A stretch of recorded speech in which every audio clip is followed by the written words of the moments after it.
Crash করছে। পরে আমি বলি কই ক্র্যাশ করছে? বলে ক্যান্টিনের সামনে। তখন আমার মাথা আসে ক্যান্টিনের সামনেই তো আমার বোনের স্কুল, যেখানে আমার বোন বসতো ওইখানেই প্লেনটা ক্র্যাশ হয়েছে। আমি ক্লাসে ছিলাম, আমার বোনদের ছুটি হয় 1টা বাজে আর আমার ছুটি হয়েছে 1টা 40-এ।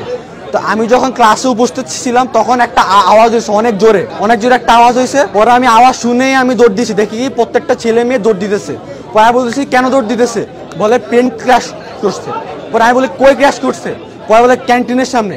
এখন আমার মাথা আসে ক্যান্টিনের সামনেই তো আমার বোনের স্কুল, ওর কি হয়েছে? পরে আমি দৌড় দিচ্ছি, আমি দৌড় মধ্যে দেখি আমার বোন যেখানে বসে আছে ওই যেখানে আমার বোন বসতো ওইখানেই প্লেনটা ক্র্যাশ হয়েছে। আমি পাগলের মতো খুঁজতেছি আমার বোনকে, আর বোনকে আমি পাচ্ছি না। আমি পরে দুয়ারে আমি দেখি যে ক্যান্টিনের মধ্যে আমার বোন দাঁড়িয়ে আছে, ওর মাথা দিয়ে ব্লাড ব্লিডিং হচ্ছে, প্লাস ওর হাত পা সব ফোসা ফুটে গেছে।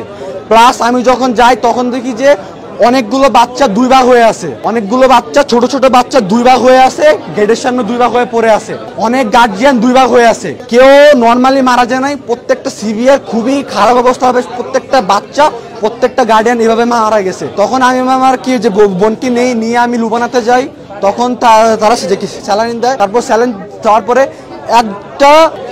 একটা নার্স একটা ডাক্তার নাম হচ্ছে ফারজানা, উনি আমাকে 2000 টাকা দিছে। উনি আমাকে চিনেও না, উনি আমাকে 2000 টাকা দিয়ে বলছে ধরো আব্বু। উনি আমাকে ধরে কান্না শুরু করছে, আব্বু ধরো, তুমি তোমার বোনকে নিয়ে যাও, যত যা লাগে নাও। উনি এত একজন ভালো মানুষ, উনি আমাকে অ্যাম্বুলেন্স ঠিক করে দিছে। তারপর আমি ওই অ্যাম্বুলেন্সে করে আমি আমার বোনকে নিয়ে আসছি। তখন এখান থেকে তারা আমাদের ট্রিটমেন্ট করে, তারপর ট্রিটমেন্ট করে আমাদের কোর্টে টানে।